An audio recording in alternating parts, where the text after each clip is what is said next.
செம்மணி மனித புதைக்குழி அகழ்வு நடவடிக்கைகள் அடுத்த வாரம் மீண்டும் ஆரம்பிக்கப்பட உள்ளமை உறுதிப்படுத்தப்பட்டிருக்கின்றது. இந்த மனித புதைக்குழி விவகாரத்தில் மிக முக்கிய திருப்பு முனையாக அங்கிருந்து மீட்கப்பட்டிருந்த எலும்புக்கூடுகளை சர்வதேச ஆய்வகங்களுக்கு அனுப்புகின்ற முதற்கட்ட நடவடிக்கைகள் தற்பொழுது ஆரம்பிக்கப்பட்டிருக்கின்றது. செம்மணி சித்துப்பாத்தி மனித புதைக்குழி தொடர்பான வழக்கு ஜாழ் நீதிமன்றத்தில் இன்று விசாரணைகளுக்கு எடுத்துக் கொள்ளப்பட்டிருந்த போது இந்த எலும்புக்கூடுகளை சர்வதேச ஆய்வகங்களுக்கு அனுப்புகின்ற நடவடிக்கைகள் சம்பந்தமான சில கட்டளைகளை நீதிமன்றம் இன்று பிறப்பித்திருக்கின்றது. அவ்வாறு இந்த வழக்கு நடவடிக்கைகளில் இந்த செம்மணி சித்துப்பாத்தி மனித புதைக்குழி விவகாரங்கள் சம்பந்தமாக நீதிமன்றம் பிறப்பித்திருந்த உத்தரவுகள் அல்லது கட்டளைகள் என்ன என்பது சம்பந்தமாக விரிவாக பார்ப்பதுதான் இந்த வீடியோவாக இருக்கும். வணக்கம், இது ஜேசட் தமிழ் ரிப்போர்ட். எமது தளத்திற்கு நீங்கள் புதிதாக வருபவர்களாக இருந்தால் எமது தளத்தினை சப்ஸ்கிரைப் செய்து வைத்துக் கொள்ளுங்கள்.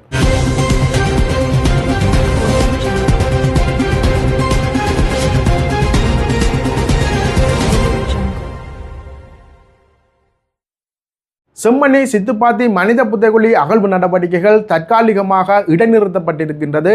குறிப்பாக கடந்த காலங்களில் நிலவியிருந்த சீரற்ற வானிலை காரணமாக இந்த அகழ்வு நடவடிக்கைகள் தற்காலிகமாக நிறுத்தி வைக்கப்பட்டிருந்தன.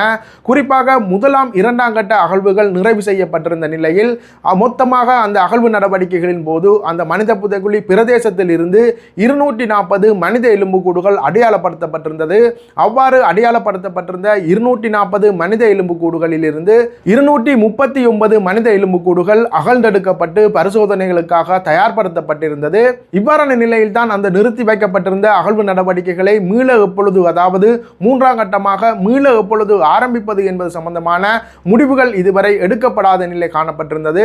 குறிப்பாக இது சம்பந்தமான வழக்குகள் ஜாழ் நீதவான் நீதிமன்றத்தில் நடைபெறுகின்ற போது அந்த அகழ்வு பிரதேசத்தில் காணப்படுகின்ற புறச்சூழல் காரணமாக அந்த அகழ்வு நடவடிக்கைகளை உடனடியாக ஆரம்பிக்க முடியாத நிலை இருந்தமை உறுதிப்படுத்தப்பட்டிருந்தது.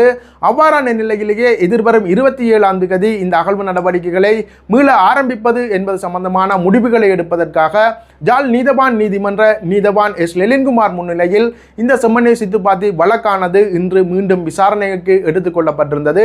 இந்த வழக்கு விசாரணைகளின் போது காணாமல் ஆக்கப்பட்டவர்கள் சார்பில் சில சட்டத்தரணிகள் ஆஜராகி இருந்தனர். இதற்கு மேலாக பாதிக்கப்பட்டவர்கள் சார்பிலும் சட்டத்தரணிகள் ஆஜராகி இருந்தனர். மேலும் இந்த வழக்கு நடவடிக்கைகள் சம்பந்தமான ஆய்வுகளை மேற்கொண்டு வருகின்ற சட்ட வைத்திய அதிகாரியும் மன்றில் ஆஜராகி இருந்தார். இவ்வாறான நிலையில் இந்த அகழ்வு நடவடிக்கைகளை மீள எப்பொழுது ஆரம்பிப்பது என்பது சம்பந்தமான அனைத்து தரப்பினருடைய விளக்கங்களையும் கேட்டிருந்த நீதவான் எதிர்வரும் 27ஆம் தேதி இந்த அகழ்வு நடவடிக்கைகளை மீள ஆரம்பிப்பது என்று திகதி குறிப்பிட்டிருந்தார். அன்றைய நாளில் வழமை போன்று இந்த வழக்கானது மீண்டும் ஜாழ் நீதவான் நீதிமன்றத்தில் விசாரணைகளுக்கு எடுத்துக்கொள்ளப்பட்டு காலை 8:30 மணி அளவில் இந்த அகழ்வு நடவடிக்கைகளை மீள ஆரம்பிப்பது என்பது சம்பந்தமான உத்தரவுகள் பிறப்பிக்கப்படும் என்றும் தெரிவித்திருந்தார். இதன்படி எதிர்வரும் 27ஆம் தேதி இந்த செம்மணி சித்துப்பாத்தி மனித புதைக்குழி அகழ்வு நடவடிக்கைகளானது, அதாவது மூன்றாம் கட்ட அகழ்வு நடவடிக்கைகளானது ஆரம்பிக்கப்பட உள்ளமை உறுதிப்படுத்தப்பட்டிருக்கின்றது. இன்றைய வழக்கு நடவடிக்கைகளின் போது இந்த அகழ்வு நடவடிக்கைகளை மீள ஆரம்பிப்பது என்பது சம்பந்தமான உறுதியான திகதி அறிவிக்கப்பட்டது போன்று இந்த வழக்கு சம்பந்தமான அல்லது அங்கிருந்து மீட்கப்பட்டிருந்த எலும்புக்கூடுகள் சம்பந்தமான சில முக்கிய உத்தரவுகளை நீதிமன்றம் பிறப்பித்திருக்கின்றது. குறிப்பாக அங்கிருந்து மீட்கப்பட்டிருந்த எலும்புக்கூடுகளை உள்நாட்டில் உள்ள நிபுணர்களை கொண்டு ஆய்வு செய்வதற்கான அனுமதி நீதிமன்றத்திடம் கோரப்பட்டிருந்தது. அதற்கான வரவு செலவு திட்ட அறிக்கையும் நீதிமன்றத்தில் சமர்ப்பிக்கப்பட்டிருந்தது. இவ்வாறான நிலையில் தான் இன்றைய வழக்கில் ஜனாதிபதி சட்டத்தரணியான எம்.ஏ. சுமந்திரன் சார்பில் ஆஜராகி இருந்த சட்டத்தரணி ஒரு சமர்ப்பணத்தை முன்வைத்திருந்தார். குறிப்பாக ஏற்கனவே ஜனாதிபதி சட்டத்தரணி எம்.ஏ. சுமந்திரனால் அங்கிருந்து மீட்கப்பட்டிருந்த எலும்புக்கூடுகள் உள்நாட்டில் உள்ள நிபுணர்களை கொண்டு ஆய்வுக்கு உட்படுத்தப்படக்கூடாது என்றும் அவை சர்வதேச ஆய்வகங்களுக்கு அனுப்பப்பட்டு அனுபவம் வாய்ந்த நிபுணர்களுடைய பரிந்துரைகளின் அடிப்படையில் அந்த ஆய்வுகள் மேற்கொள்ளப்பட வேண்டும் என்பதனை வலியுறுத்தியிருந்தார். அந்த சமர்ப்பணங்களை இன்று அடிக்கோளிட்டு காட்டியிருந்த அந்த சட்டத்தரணி இவ்வாறான அனுமதிகளை நீதிமன்றம் வழங்கக்கூடாது என்றும் நிச்சயமாக சர்வதேச நிபுணத்துவம் வாய்ந்த அல்லது அனுபவம் வாய்ந்த நிபுணர்களை கொண்டே இந்த எலும்புக்கூடுகள் ஆய்வுக்கு உட்படுத்தப்பட வேண்டும் என்றும் சர்வதேச ஆய்வகங்களுக்கு அவை அனுப்பப்பட வேண்டும் என்றும் கோரிக்கை விடுத்திருந்தார். ஜனாதிபதி சட்டத்தரணி சுமந்திரன் சார்பில் ஆஜராகி இருந்த அந்த சட்டத்தரணியின் சமர்ப்பணங்களை ஆராய்ந்திருந்த நீதவான் அது சம்பந்தமான சில உத்தரவுகளை பிறப்பித்திருந்தார். குறிப்பாக இந்த எலும்புக்கூடுகளானது எந்தெந்த சர்வதேச ஆய்வகங்களுக்கு அனுப்பப்பட வேண்டும் அல்லது எந்தெந்த ஆய்வகங்களில் உள்ள நிபுணர்களுடைய பரிந்துரைகளின் கீழ் இந்த ஆய்வுகள் மேற்கொள்ளப்பட வேண்டும் என்ற விவரங்களை அடுத்த வழக்கு தவணையில் மன்றில் சமர்ப்பிக்குமாறு சட்ட வைத்திய அதிகாரிக்கு நீதவான் ஒரு உத்தரவினை பிறப்பித்திருக்கின்றார். இந்த உத்தரவுக்கு அமைய எதிர்வரும் வழக்கு தவணையில் சட்ட வைத்திய அதிகாரியால் செம்மணியில் இருந்து மீட்கப்பட்டிருந்த எலும்புக்கூடுகள் எந்தெந்த சர்வதேச ஆய்வகங்களுக்கு அனுப்பப்பட வேண்டும் என்றும் எந்தெந்த சர்வதேச ஆய்வகங்களில் உள்ளவர்களுடைய பரிந்துரைகளின் கீழ் இந்த ஆய்வுகள் மேற்கொள்ளப்பட வேண்டும் என்ற விவரங்களை சமர்ப்பிக்க வேண்டிய நிலை ஏற்பட்டிருக்கின்றது. ஏற்கனவே உள்நாட்டில் இருக்கின்ற நிபுணர்களை கொண்டு இந்த ஆய்வுகளை மேற்கொள்வதற்கான நடவடிக்கைகள் எடுக்கப்பட்டு வந்திருந்த நிலையில் தற்பொழுது எம்.ஏ. சுமந்திரன் சார்பில் ஆஜராகியிருந்த அந்த சட்டத்தரணி முன்வைத்திருந்த வாதங்களின் அடிப்படையில் செம்மணியில் மீட்கப்பட்டிருந்த எலும்புக்கூடுகள் சர்வதேச ஆய்வகங்களுக்கு அனுப்பப்படுகின்ற முதற்கட்ட நடவடிக்கைகள் தற்பொழுது எடுக்கப்பட்டிருக்கின்றது. இருப்பினும் எதிர்வரும் வழக்கு தவணையிலேயே அது சம்பந்தமான முழுமையான தகவல்களை நாங்கள் அறியக்கூடியதாக இருக்கும். குறிப்பாக எந்தெந்த ஆய்வகங்களுக்கு அந்த எலும்புக்கூடுகள் அனுப்புவதற்கு பரிந்துரைக்கப்படுகின்றது என்பது சம்பந்தமான முழுமையான தகவல்களை நாங்கள் அறியக்கூடியதாக இருக்கும். அவ்வாறு அறியப்படுகின்ற தகவல்களையும் நீங்கள் நமது தளத்தின் ஊடாக எதிர்பார்க்கலாம். இது போன்ற இன்னும் ஒரு புதிய தகவலுடன் மற்றும் ஒரு வீடியோவில் சந்திக்கின்றேன். நன்றி, வணக்கம்.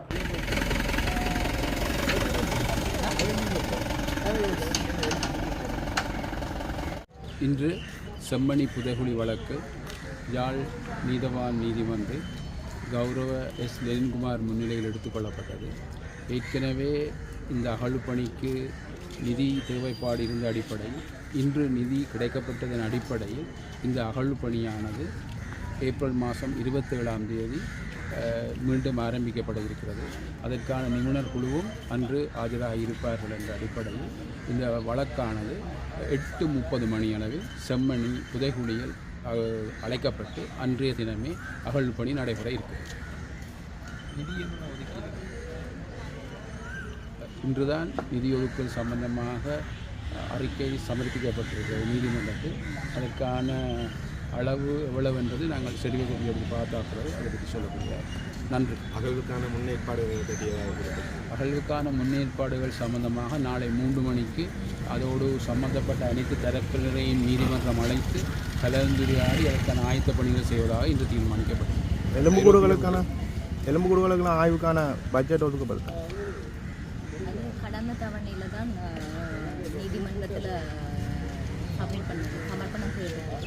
அது தொடர்பான பாதுகாப்பு ஒப்புதலின் வரையில் பட் அகழ்வு பணிக்கான பாதுகாப்புக்கான அனுமதி நீதி அமைச்சினால் இன்றைக்கி கொடுக்கப்பட்டிருக்குன்னு சொல்லி காணாமல் போன அலுவலகத்தில் சட்டத்தரணியால் தெரிவித்தார். ஐரோப்பிய ஒன்றிய குழு கூறப்பட்டது. அவர்கள் அந்த அகழ்பணி நடைபெறுகின்ற நேரத்தில் வருவதாக விரும்பிய அடிப்படையில் 27ஆம் தேதி பிற்பாடு அவர் வருவதற்கான தேதி அறிவிக்கப்பட இருக்கும். நன்றி.